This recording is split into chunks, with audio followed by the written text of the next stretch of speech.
Hello नमस्कार साथियों, मैं साहिल आप सभी का स्वागत करता हूं आपके अपने चैनल अदालत पाठशाला में। आशा और उम्मीद करता हूं कि आप सब स्वस्थ होंगे और मस्त होंगे और अपने एग्जाम्स की तैयारियों में बहुत अच्छे तरीके से लगे होंगे। तो साथियों, प्रीवियस क्लास में हम लोग कॉन्स्टिट्यूशन लॉ के जो भारतीय संविधान की प्रकृति के बारे में विस्तृत चर्चा किए थे। तो आज हम लोग कॉन्स्टिट्यूशन लॉ जो हमारे एलएलबी फर्स्ट सेमेस्टर के 4th पेपर का सब्जेक्ट है, तो आज हम लोग भारतीय संविधान की विशेषता के बारे में विस्तृत रूप से चर्चा करेंगे। ठीक है, तो चलो मेरे भाई, टाइम ज्यादा व्यर्थ ना करते हुए स्टार्ट करते हैं अपना क्या भारतीय संविधान की विशेषता, जो आपके एग्जाम में महत्वपूर्ण 100% आने की चांस इसकी होती है। ठीक है, चलो आपको हेडिंग दिख रही होगी भारतीय संविधान की विशेषता। तो भारतीय संविधान किसके द्वारा लिखा गया? संविधान की समिति, जो समिति थी कौन सी थी? भारतीय संविधान की समिति द्वारा। इसमें महत्वपूर्ण योगदान कौन दिया था? डॉक्टर भीमराव अंबेडकर साहब ने, मतलब डॉक्टर बाबा साहब ने। ठीक है, तो इसमें संविधान में अलग अलग प्रकार के गुण रखे गए। विशालतम संविधान जैसे मूल अधिकार, राज्य के नीति निर्देशक तत्व, उद्देशिका, विभिन्न विभिन्न संविधान की विशेषताओं को इसमें विस्तृत रूप से इसका गहन अध्ययन कराया गया है। तो आज हम लोग पढ़ेंगे भारतीय संविधान की विशेषता। सबसे पहला टॉपिक हमारा क्या है? क्या? विशालतम संविधान। क्या दिख रहा है आपको? विशालतम संविधान। ठीक है, तो भारतीय संविधान को विश्व का सबसे बड़ा व विस्तृत संविधान कहा जाता है। क्या कहा जाता है? भारतीय संविधान को विश्व का सबसे बड़ा और विशालतम संविधान कहा जाता है। मूल संविधान जो हमारा था, जब संविधान बनकर तैयार हुआ था, तो उस संविधान में कितने 395 अनुच्छेद, 22 भाग व 8 अनुसूचियां शामिल थी। तो इसको नोट करिएगा कि मूल संविधान में, ठीक है, मूल संविधान में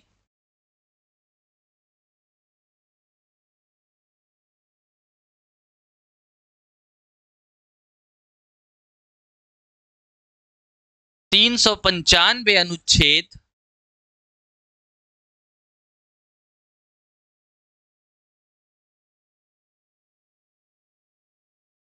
22 भाग व 8 अनुसूची शामिल थी। ठीक है, हमारे मूल संविधान में। लेकिन जब 86वां संविधान संशोधन सन 2002 ईस्वी में किया गया, कब किया गया 86वां संविधान संशोधन? चलो भाई देखो, 86वां संविधान संशोधन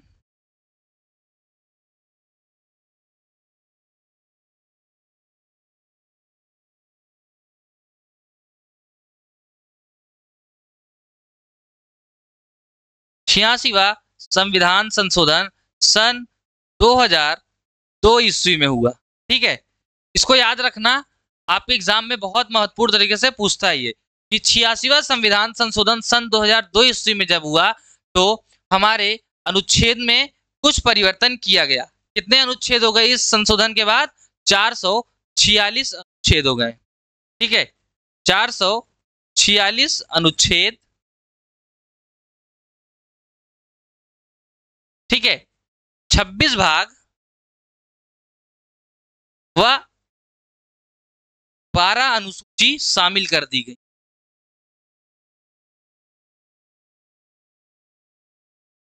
ठीक है, तो 446 अनुच्छेद, 26 भाग व 12 अनुसूचियां शामिल कर दी गई। इसके विशालतम होने का एक कारण यह भी है कि केंद्रीय व प्रांतीय दोनों सरकारों की जो बनावट है, उनकी शक्तियों का वितरण किसने किया है? संविधान ने खुद किया है। किसकी? केंद्रीय व प्रांतीय सरकारों की शक्तियों का वितरण संविधान के द्वारा ही किया गया है। तो एक हो गया हमारा विशालतम संविधान, जो भारतीय संविधान की प्रमुख विशेषता में अहम भूमिका निभाता है। इसके बाद दूसरी देखते हैं कि प्रभुता संपन्न, लोकतंत्रात्मक, धर्मनिरपेक्ष, समाजवादी गणराज्य। तो इस लोकतंत्रात्मक, क्या प्रभुता संपन्न, लोकतंत्रात्मक, धर्मनिरपेक्ष, समाजवादी गणराज्य की स्थापना। सबसे पहले आपको पता होगा प्रभुता संपन्न का मतलब क्या होता है। प्रभुता संपन्न का मतलब यह है कि जो राज्य बाह्य नियंत्रण से सर्वथा मुक्त होता है, मतलब उस पे कोई बाहरी शक्ति अपने अनुसार कोई नियंत्रण नहीं करवा सकती, मतलब कि उसकी आंतरिक और विदेशी जो मामले होंगे उसमें वह राज्य वह राष्ट्र ही स्वयं सर्वे सर्वा होगा। इसका मतलब क्या होगा? प्रभुता संपन्न। भारत जो है संपूर्ण रूप से स्वतंत्र व प्रभुता संपन्न राष्ट्र राज्य है। ठीक है मेरे भाई। तो प्रभुता संपन्न का मतलब क्या हो गया? वह राज्य जो बाह्य नियंत्रण से सर्वथा मुक्त होता है। तो लिखो भाई कि वह राज्य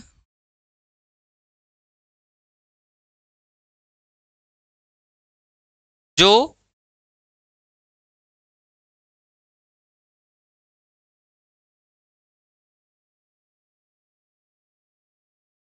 बाह्य नियंत्रण से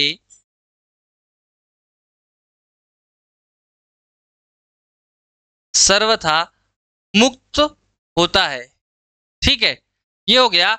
और इसमें एक चीज कि वह राज्य जो अपने आंतरिक और विदेशी नीतियां जो होगी उसमें स्वयं ही सर्वे सर्वा होगा, अपनी नीतियों का निर्धारण स्वयं ही करेगा। किसमें? आंतरिक व बाह्य नीतियों में। आंतरिक व विदेशी नीति व विदेशी मामलों का निर्धारण स्वयं ही करता है। तो उसे क्या बोलते हैं? संपूर्ण प्रभुता संपन्न राज्य। ठीक है, तो भारत जो है स्वतंत्र व संपूर्ण प्रभुता संपन्न राज्य है। ठीक है, इसके बाद लोकतंत्रात्मक बोल रहा है कि लोकतंत्रात्मक का मतलब क्या होगा? तो भारत की सरकार का जो समूचा अधिकार है वो जनता में निहित है। लोकतंत्रात्मक मतलब यही होता है ना कि जनता के द्वारा ही प्रतिनिधि चुने जाते हैं। राजतंत्रात्मक मतलब कि राजा का बेटा राजा होगा। तो यहाँ भारत में तो ऐसा है नहीं। भारत में लोकतंत्रात्मक शासन है, मतलब कि भारत का जो समूचा अधिकार है सरकार का वो जनता के हाथ में निहित है। तो इसमें लिखते हैं कि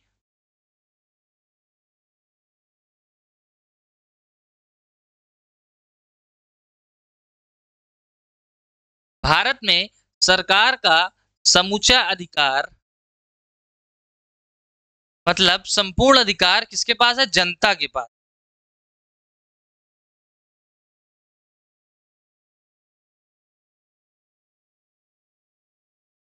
जनता में जनता में निहित है। ठीक है भाई, यहां तक क्लियर है?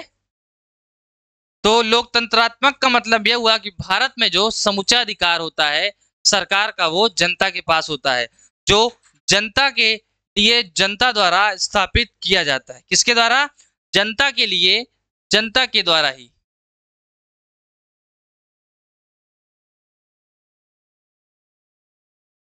जनता के लिए, जनता द्वारा ही।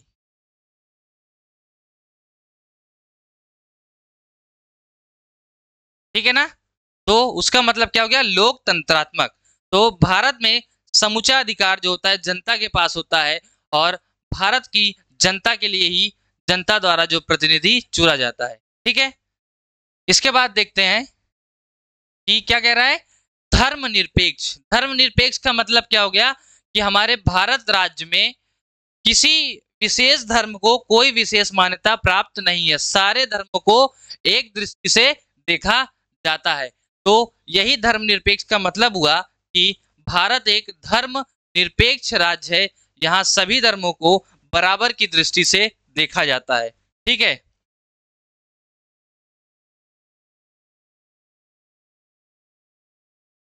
भारत एक धर्म निरपेक्ष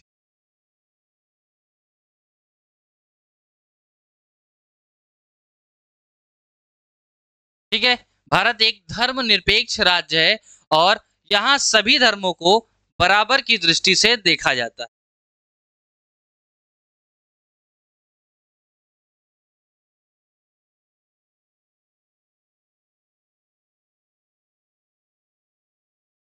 चलो भाई, सभी धर्मों को बराबर की दृष्टि से।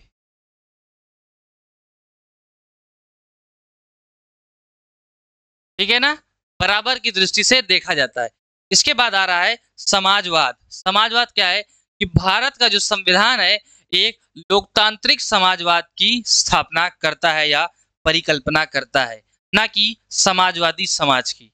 इसका मतलब कि जो भारत का जो संविधान है वो समाजवादी लोकतंत्रात्मक समाजवादी समाज की परिकल्पना करता है, ना कि समाजवादी समाज की। ठीक है, जो गणराज्य का मतलब होगा कि जो जनता प्रतिनिधि होता है वो जनता के द्वारा चुना गया होता है। इसका ये मतलब हुआ कि जो भारत का सर्वोच्च शासन होगा वो राष्ट्रपति के पास होगा, ना कि किसी सम्राट या राजा के पास। ठीक है, इसका मतलब गणराज्य का मतलब क्या हुआ कि जो भारत का सर्वे सर्वा राष्ट्रपति होगा वह जनता द्वारा अप्रत्यक्ष रूप से चुना जाता है। ठीक है, समाजवाद का मतलब हुआ कि भारतीय संविधान जो है एक लोकतांत्रिक समाजवाद की स्थापना या परिकल्पना करता है।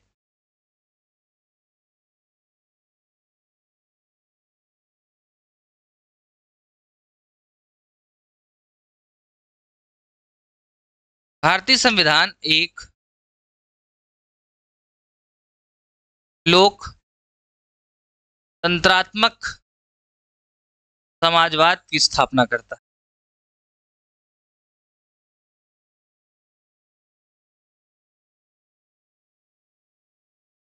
लोकतंत्रात्मक समाजवाद की स्थापना करता है, ना कि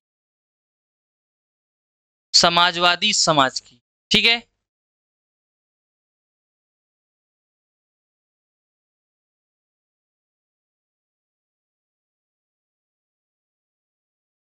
चलो भाई, ना कि समाजवादी समाज की। ठीक है, यहां तक क्लियर है। चलो, कितने हो गए? पहला विशालतम संविधान, दूसरा लोकतंत्रात्मक प्रभुता संपन्न लोकतंत्रात्मक धर्मनिरपेक्ष समाजवादी गणराज्य। ठीक है, अब इसके बाद देखते हैं तीसरी विशेषता जो है संसदीय ढंग की सरकार। संसदीय ढंग की सरकार का क्या अर्थ? बताओ भाई, संसदीय ढंग की सरकार का मतलब क्या हुआ? इस प्रकार की सरकार होती। संसदीय ढंग की सरकार में इससे आशय यह हुआ कि इस प्रकार की सरकार का होने का प्रमुख कारण यह है कि भारत में इसकी नींव जो है, संविधान की नींव, इस संसदीय ढंग की सरकार की जो नींव पड़ी संविधान के लागू होने से पहले ही इस संसदीय ढंग की सरकार की नींव पड़ चुकी। ठीक है, लोक प्रभुता की दृष्टि से संसदीय शासन प्रणाली ही उपयुक्त होती है। मतलब लोक प्रभुता की दृष्टि से इसी संसदीय ढंग की सरकार का इस्तेमाल होता है। किसकी दृष्टि से? लोक प्रभुता।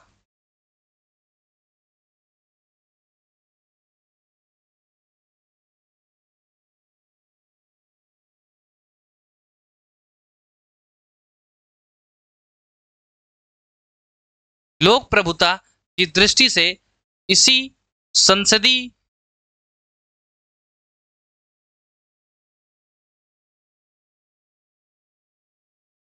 शासन प्रणाली का इस्तेमाल होता है। ठीक है,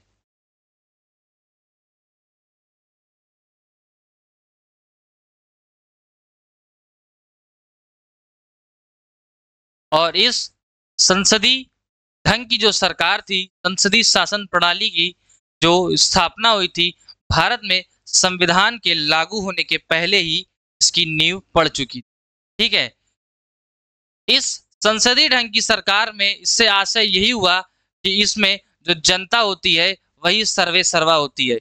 उसी के द्वारा अपने प्रतिनिधि चुने जाते हैं, जनता के द्वारा जनता के लिए। ठीक है, समाजवादी समाज में भी यही कहा गया कि जो लोकतांत्रिक समाजवाद में कि जो जनता के प्रतिनिधि होंगे वो जनता के द्वारा जनता के लिए ही चुने जाएंगे। मतलब एक तरह से जनता के सेवक होंगे। ठीक है, तो इस संसदीय ढंग की सरकार का मतलब यही हुआ कि लोक प्रभुता की दृष्टि से इसी संसदीय शासन प्रणाली का इस्तेमाल किया जाता है और इसके अंतर्गत जो जनता होती है वही सर्वे सर्वा होती है। ठीक है, इसी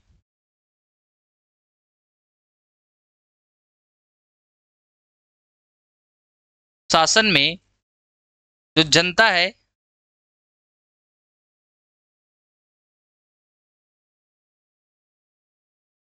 सर्वे सर्वा।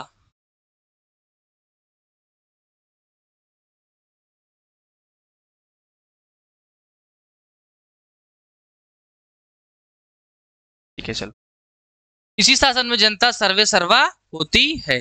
चलो भाई, ठीक है। संसदीय ढंग की सरकार का मतलब सबको समझ आ गया। अब इसके बाद आता है चौथी विशेषता, लिखित संविधान। लिखित संविधान का क्या मतलब हुआ कि भारतीय जो संविधान है वह लिखित संविधान है। लिखित संविधान, सबसे बड़ा लिखित संविधान भारत का यही है। भारत का जो संविधान है सबसे बड़ा लिखित संविधान है। इसके लिखित होने के दो कारण हैं, एक परिसंघात्मक संविधान और दूसरा जो भारत में विभिन्न विभिन्न प्रकार की जो जातियां निवास करती है उनकी रक्षा करने के लिए इसे हस्तलिखित किया गया, मतलब लिखितबद्ध किया गया। और एक परिसंघात्मक संविधान लिखित होता है। एक प्रमुख कारण यह भी है कि जो परिसंघात्मक संविधान होता है वह लिखित होता है। भारतीय संविधान द्वारा भारत में परिसंघात्मक राज्य की स्थापना की गई। तो लिखित संविधान का मतलब क्या हुआ कि जो भारत का संविधान है विश्व का सबसे बड़ा लिखित संविधान है। ठीक है,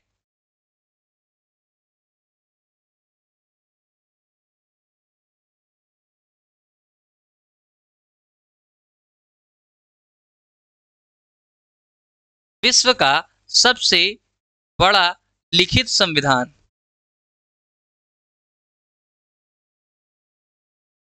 ठीक है, इसके दो कारण है, एक परिसंघात्मक संविधान जो भारत के द्वारा ही लागू किया गया और दूसरा भारत में जो विभिन्न विभिन्न प्रकार की जातियां, विभिन्न विभिन्न प्रकार के समुदाय के लोग निवास करते हैं उनके लिए, उनके हितों की रक्षा के लिए इसे लिखित रूप से रखा गया। क्या दो कारण थे, कौन कौन से? एक परिसंघात्मक संविधान जो भारत के द्वारा ही स्थापित किया गया, परिसंघात्मक संविधान, और दूसरा भारत में विभिन्न विभिन्न प्रकार की जातियों के जो समुदाय के लोग रहते थे उनके हितों की रक्षा के लिए।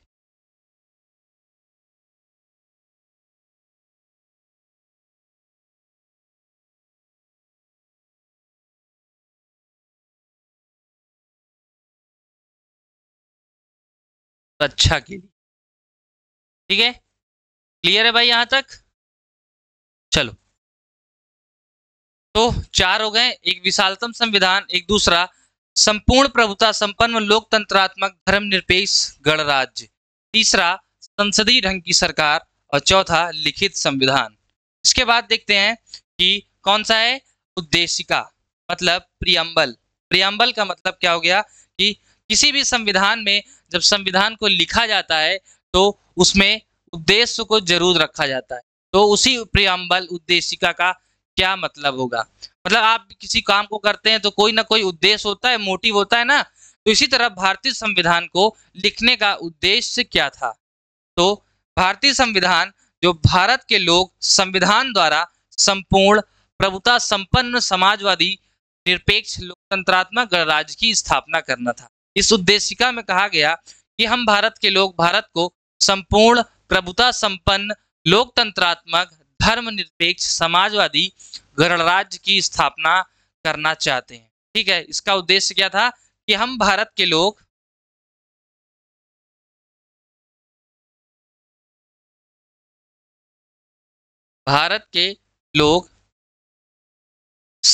कहां पे? भारत में संविधान द्वारा संपूर्ण प्रभुता संपन्न। ठीक है,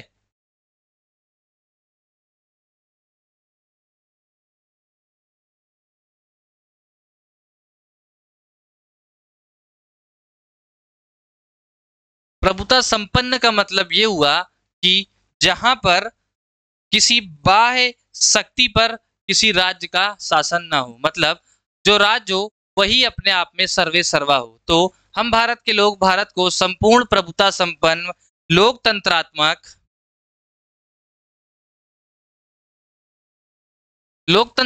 का मतलब ये हुआ कि भारत में जो प्रतिनिधि होंगे वह जनता के द्वारा चुने जाएंगे। तो संपूर्ण प्रभुता संपन्न लोकतंत्रात्मक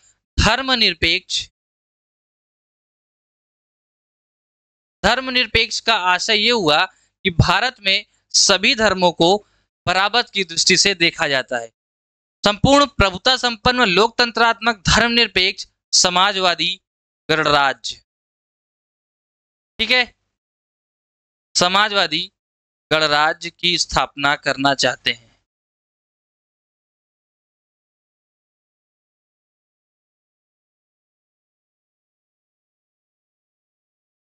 ठीक है भाई, ठीक।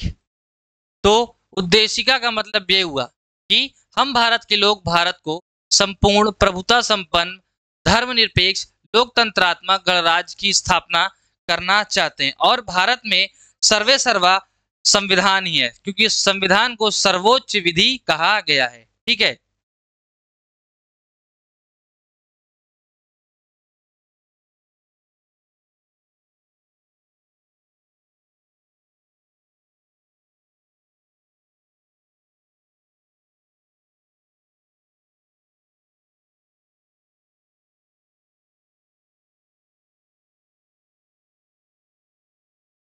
ठीक है, यहां तक क्लियर है। तो उद्देशिका का मतलब क्या हो गया? हम भारत के लोग भारत को संपूर्ण प्रभुता संपन्न लोकतंत्रात्मक धर्मनिरपेक्ष समाजवादी गणराज्य की स्थापना करना चाहते हैं या बनाना चाहते हैं। संविधान को सर्वोच्च विधि कहा गया है क्योंकि संविधान सबसे ऊपर है। ठीक है, इसके बाद देखते हैं कि मूल अधिकार। मूल अधिकार, जैसे आप कहीं घर पे रह रहे तो आपको कोई ना कोई लिमिट होगी ना कि आपको इसी लिमिट पे रहना है। तो ठीक इसी प्रकार भारतीय संविधान ने हम भारत के लोगों को कुछ मूल अधिकार दिए गए हैं। कौन से? कुछ मूल अधिकार संविधान के भाग 3 में नागरिकों को मूल अधिकार दिए गए हैं। कौन कौन से मूल अधिकार है वो बताएंगे। और ये मूल अधिकार जो है वो जनता के अधिकारों का संरक्षण करते हैं। ठीक है, मूल अधिकारों का संरक्षण करने के लिए भारतीय संविधान ने सर्वोच्च न्यायालय को नियुक्त किया है। ठीक है, सबसे पहले देखो कि इस मूल अधिकार को अमेरिका के संविधान से लिया गया है। कहां से? अमेरिका के संविधान से लिया गया है। ठीक, अमेरिका के संविधान से। फिर उसके बाद यह हमारे भारतीय संविधान के भाग 3 में है। कहां पे है? भाग 3 में। मूल अधिकार की चर्चा कहां? संविधान के, भारतीय संविधान के भाग 3 में इस मूल अधिकार की चर्चा ठीक है।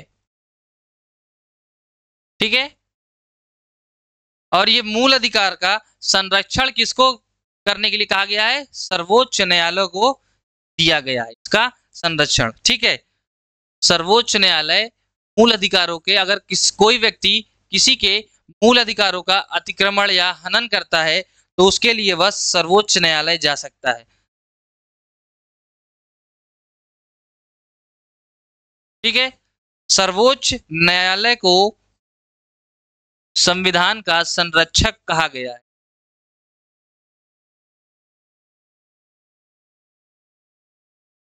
ठीक, चलो भाई, यहां तक क्लियर है सबको? संविधान, अमेरिका के संविधान से हमारा मूल अधिकार लिया गया है। अब इसके बाद देखते हैं कि कौन कौन से हमारे जो मूल अधिकार 6 हैं। सबसे पहले आपको ये पता होना चाहिए कि मूल अधिकार जो हैं वो 6 हैं। कौन कौन सा मूल अधिकार है जो अमेरिका के संविधान से लिया गया है? ठीक है, तो सबसे पहला मूल अधिकार लिखो, कौन सा? समता का अधिकार या समानता का अधिकार।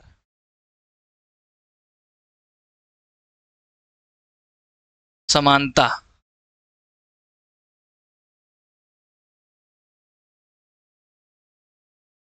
ठीक है भाई, समानता का अधिकार। दूसरा क्या हो गया?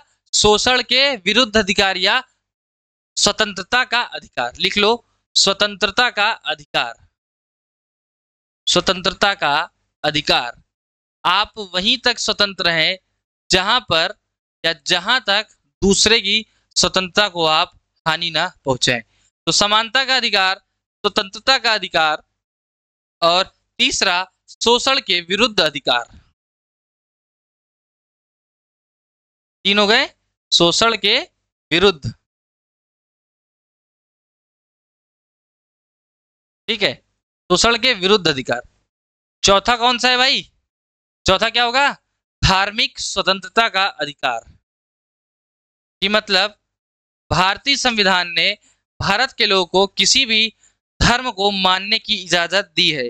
किसी को यह बाधित नहीं किया गया कि आप पर्टिकुलरली किसी एक ही धर्म को माने, मतलब धार्मिक स्वतंत्रता का अधिकार भी दिया गया है। ठीक है भाई, धार्मिक स्वतंत्रता का अधिकार। इसके बाद क्या है, कौन कौन से हो गए? समानता का अधिकार, स्वतंत्रता का अधिकार, शोषण के विरुद्ध अधिकार और धार्मिक स्वतंत्रता का अधिकार। अब होगा सांस्कृतिक और शैक्षिक अधिकार। कौन का?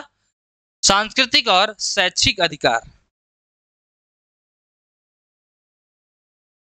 ठीक है भाई, सांस्कृतिक और शैक्षिक अधिकार का मतलब ये हुआ कि भारत के लोगों को, सभी को, चाहे वो छोटा हो या बड़ा हो, सभी को शिक्षा एक रूप से मिलनी चाहिए। ठीक है, सांस्कृतिक, सांस्कृतिक का मतलब कि भारत के लोगों को कोई भी धार्मिक अनुष्ठान करने के लिए पाबंदी नहीं दी गई है।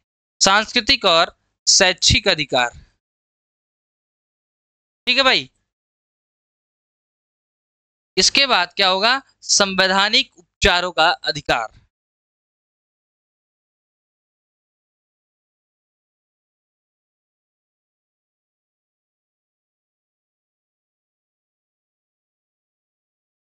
संवैधानिक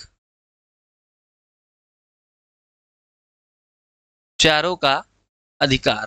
ठीक है भाई, एक और था संपत्ति का अधिकार, लेकिन इसे समाप्त कर दिया गया है। ठीक है भाई, चलो, तो यदि किसी व्यक्ति के मूल अधिकारों का हनन कोई दूसरा व्यक्ति उस पर अतिक्रमण या हनन करता है, तो भारतीय संविधान ने सर्वोच्च न्यायालय को क्या बनाया है? भारतीय संविधान का संरक्षक नियुक्त किया है। तो वह आदमी जिसके मूल अधिकार का हनन होता है, वह सर्वोच्च न्यायालय में जा सकता है अपील करने के लिए। तो सर्वोच्च न्यायालय 5 प्रकार के रिट जारी करता है। कौन कौन से 5 रिट सर्वोच्च न्यायालय जारी करता है, वो भी देख लो भाई, कौन कौन से होंगे। देखो, ये 5 रिट सर्वोच्च न्यायालय जारी करता है। ठीक है, 5 रिट कौन न्यायालय करता है? सर्वोच्च न्यायालय। तो पहला होगा बंदी प्रत्यक्षीकरण। ठीक है भाई, पहला हो गया बंदी प्रत्यक्षीकरण। ठीक, दूसरा प्रतिषेध।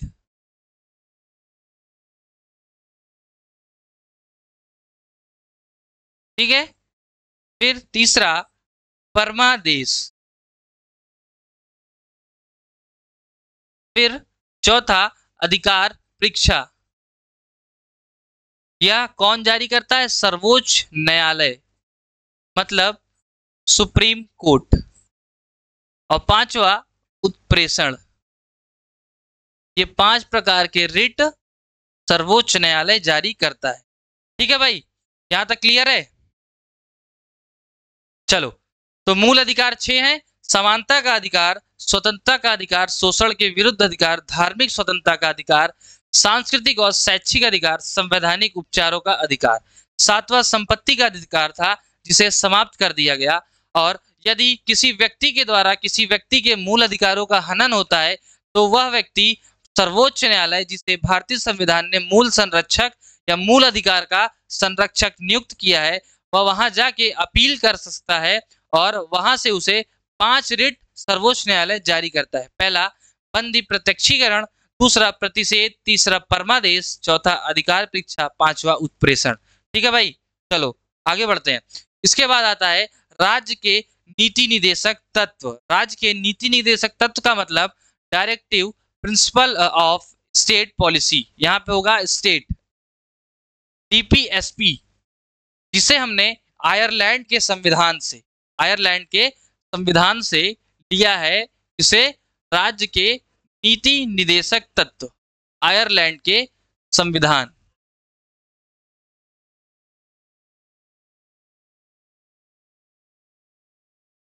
ठीक है भाई।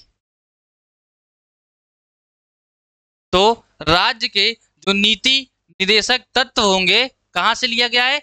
आयरलैंड के संविधान से इसे लिया गया है। किसे? Directive principle of state policy, DPSP को। इसके अंतर्गत मुख्य रूप से धन लेना, धन तथा उत्पादन के साधनों का न्यायोचित तथा जो बालकों के लिए निशुल्क और अनिवार्य प्राथमिक शिक्षा, मतलब कि जो बच्चा होगा उसके लिए अनिवार्य रूप से 1 से लेके 8 तक की अनिवार्य शिक्षा कर दी गई है। ठीक है, किसके अंतर्गत? राज्य के निधि निदेशक तत्वों के द्वारा। इसके बाद कार्यपालिका तथा न्यायपालिका का पृथक्करण भी कहाँ किया गया है? डीपीएसपी, मतलब कि राज्य के नीति निदेशक तत्वों में क्या क्या किया गया है?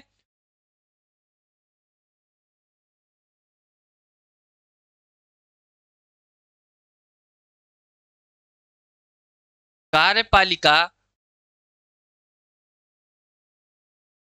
और न्यायपालिका का पृथक्करण किया गया है। इसके अंतर्गत डीपीएसपी के अंतर्गत।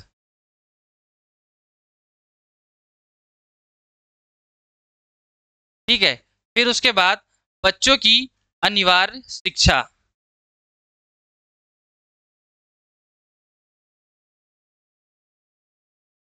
बच्चों की अनिवार्य प्राथमिक शिक्षा। ठीक है भाई।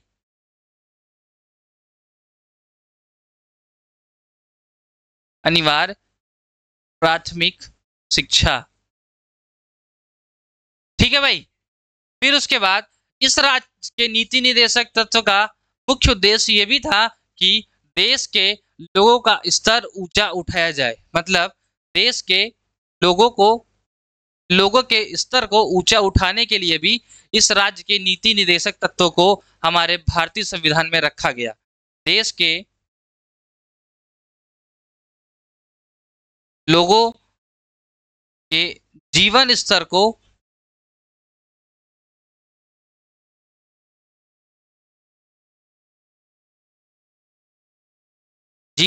को उठाने के लिए,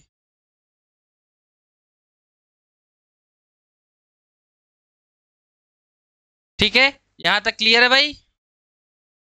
कि कार्यपालिका और न्यायपालिका का पृथक्करण, बच्चों की अनिवार्य प्राथमिक शिक्षा वो भी निशुल्क। ठीक है, निशुल्क।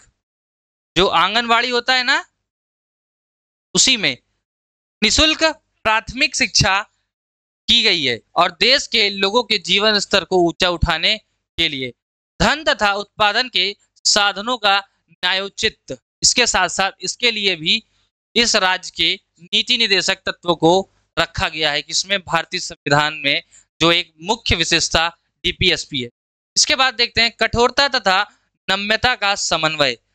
शब्दों से ही पता चल रहा होगा कि कठोरता और नम्यता का मतलब, कठोर और नम्य मतलब बहुत ढीला या आसान सा, तो कठोर हो गया, और नम्यता का समन्वय मतलब मिश्रण। तो हमारा जो भारतीय संविधान है वह कठोर और नम्यता का एक अनोखा मिश्रण है। मतलब यदि हमारे संविधान में किसी भी प्रकार की कोई संशोधन करना होता है तो उसके लिए बहुत आसान विधि नहीं है, एक लंबी प्रक्रिया है जिसे संविधान संशोधन की प्रक्रिया का गठन किया गया है संविधान में परिवर्तन करने के लिए। तो हमारा जो भारतीय संविधान है कठोरता तथा नम्यता का अनोखा मिश्रण है। नम्य संविधान इसलिए इसे कहा जाता है क्योंकि संविधान में विधि निर्माण की प्रक्रिया है वो कहाँ पे होती है? संसद में होती है। ठीक है, तो विधि निर्माण की प्रक्रिया के आधार पर संशोधन भी किया जा सकता है और विधि निर्माण किया जा सकता है। इसलिए इस कठोरता तथा समन्वय का इसका प्रमुख विशेषता यही हुई भारतीय संविधान की कि भारतीय संविधान कठोर होने के साथ साथ नम्य भी है, मतलब थोड़ा सा ढिलाई भी करता है। तो क्या हो गया? कठोर और नम्यता का अनोखा मिश्रण है।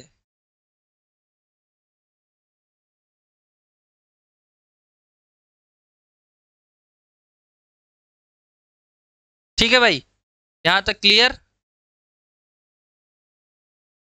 यदि भारतीय संविधान में किसी भी कानून को लागू करवाना है तो वहां कहां से, संसद से उसे पास करवाना पड़ता है। और यदि किसी संशोधन करना है तो वो एक संशोधन की प्रक्रिया का गठन किया गया है। ठीक है,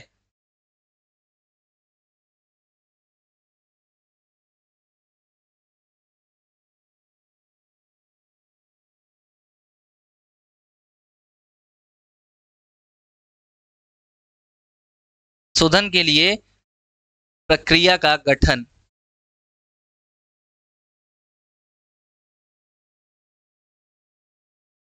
चलो, इसके बाद एकल नागरिकता।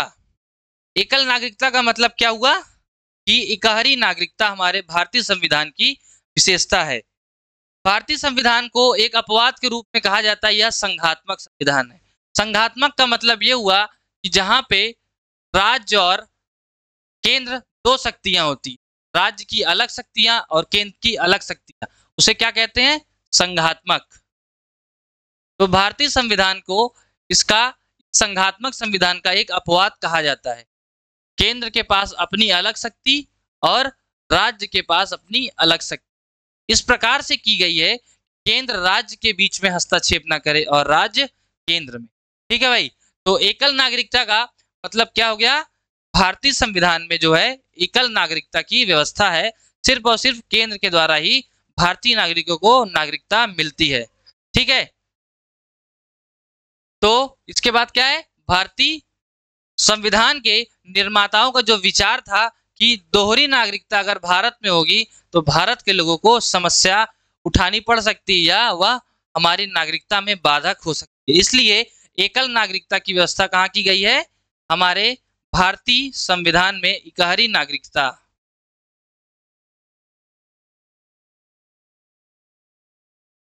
इकहरी नागरिकता, इसके साथ साथ यह संघात्मक जो संविधान का एक अपवाद है, भारत जो है संघात्मक संविधान या संघात्मक शासन। संघात्मक शासन का मतलब ये हुआ कि केंद्र के पास अलग शक्ति और राज्य के पास अलग, तो भारत संघात्मक शासन का एक अपवाद है। यह संघात्मक शासन अमेरिका में लागू है, जहां पर केंद्र के पास अलग है और राज्य के पास अलग है। ठीक है, वहां के लोगों को दोहरी नागरिकता लेनी होती है, तो जिस देश के वो निवासी है वहां के और जिस राज्य में रह रहे हैं वहां से उनको अलग लेना पड़ता है नागरिकता। तो हमारे भारत की जो संविधान की एक मूल और प्रमुख विशेषता है एकल नागरिकता, कि हमारे भारत के लोगों को इकहरी नागरिकता लेनी होती है, बस वो भी केंद्र के द्वारा। इसके बाद स्वतंत्र न्यायपालिका। स्वतंत्र न्यायपालिका का मतलब ये हुआ कि भारतीय संविधान ने न्यायपालिका का जो गठन किया है वो उसमें न्यायपालिका को स्वतंत्र रूप से रखा है, मतलब कि जो संविधान है स्वतंत्र न्यायपालिका का आशय ये कहता है कि न्यायपालिका सर्वोच्च होगी, इसका जो निर्णय होगा वही सर्वे सर्वा होगा, सबको मानना होगा। ठीक है, इसीलिए स्वतंत्र न्यायपालिका की गठन किया गया है। भारतीय संविधान ने स्वतंत्र व निष्पक्ष न्यायपालिका का गठन किया है।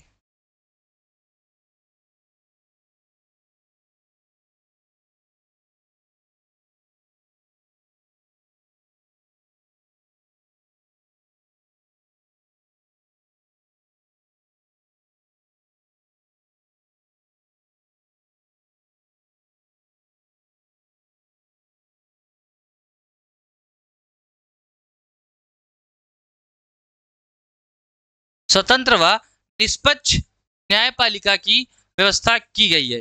उच्चतम न्यायालय द्वारा दिए गए जो निर्णय होता है, मतलब सुप्रीम कोर्ट जो निर्णय देगा वह समस्त न्यायालयों के ऊपर बाध्यकारी हो सकता है। मतलब सुप्रीम कोर्ट यदि कोई ऑर्डर देता है तो उसे सारे कोर्ट को मानना होगा।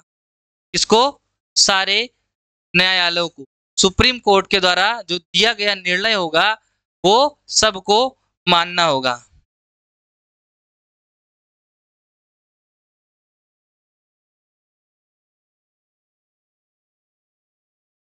सुप्रीम कोर्ट का निर्णय चाहे वो हाई कोर्ट हो और चाहे वो डिस्ट्रिक्ट कोर्ट हो, सभी को मानना होगा।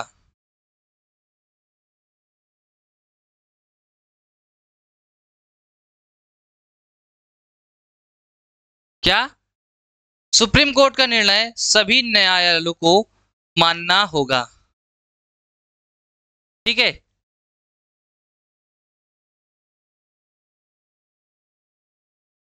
ठीक है, यहां तक क्लियर है भाई? क्योंकि जो भारतीय संविधान ने हमारे मूल अधिकारों का संरक्षक किसे नियुक्त किया है? सर्वोच्च न्यायालय को। ठीक है, इसके बाद है वयस्क मताधिकार। वयस्क मताधिकार का मतलब क्या हुआ कि हमारे जो भारत के, चाहे वो पुरुष हो चाहे स्त्री हो, जब तक वो 21 वर्ष का नहीं हो जाता तब तक वह निर्वाचन में सहयोग या मतदान नहीं कर सकता है। कितना? पुरुष व स्त्री जो होंगे उसके लिए वयस्क होने के लिए एज क्या रखी गई है? 21 वर्ष। 21 वर्ष होने के बाद ही वह निर्वाचन में सदस्यता या हिस्सा ले सकते हैं। ठीक है भाई? इसके बाद जो देश का प्रशासन होता है वह जनता द्वारा ही चुना जाता है और जनता के लिए ही चुना जाता है। मतलब कि जो प्रतिनिधि चुना जाएगा वो जनता का सेवक होगा। प्रतिनिधि जो होगा वह जनता का सेवक होगा।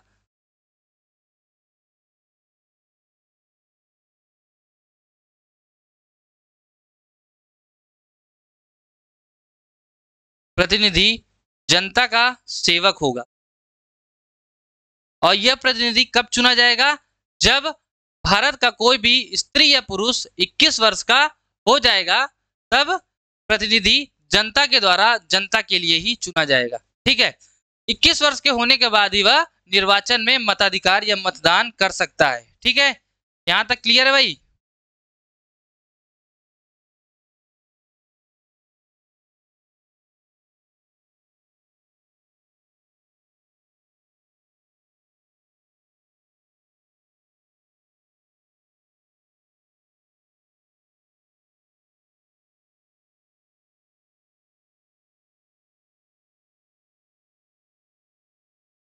ठीक है, यहां तक क्लियर है भाई? चलो,